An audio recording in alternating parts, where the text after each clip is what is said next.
Okay, let's do a little fact check here, but I'm going to be fact checking people on the left tonight for a little change. No doubt a lot of you have either seen or heard about this photo and the accompanying stories with it.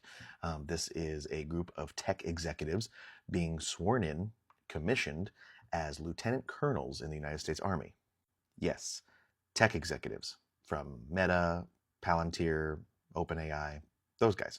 And you heard me right. They are lieutenant colonels now in the United States Army.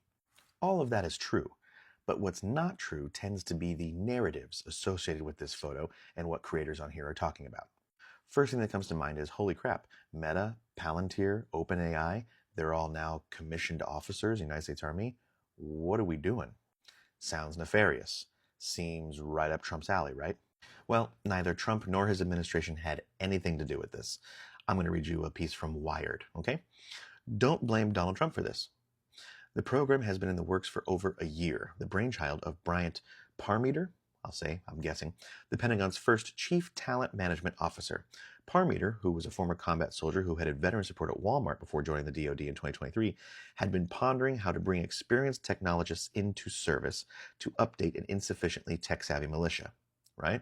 He was hoping to create an Oppenheimer-like situation where senior executives could serve right away while keeping their current jobs.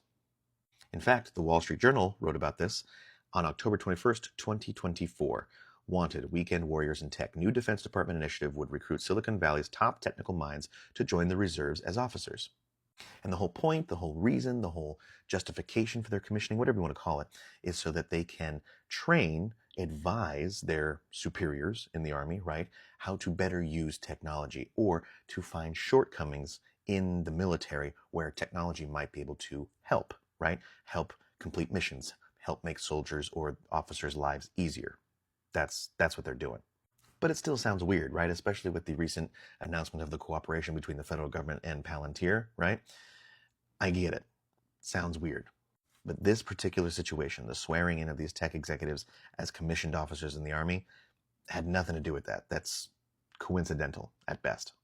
And it's also not entirely without precedent, right? A top railway executive was commissioned in 1917, the head of a gas and electric company in 1944, and the General Motors Company president in 1942. Stipulation, but those were full-time roles during world wars, right?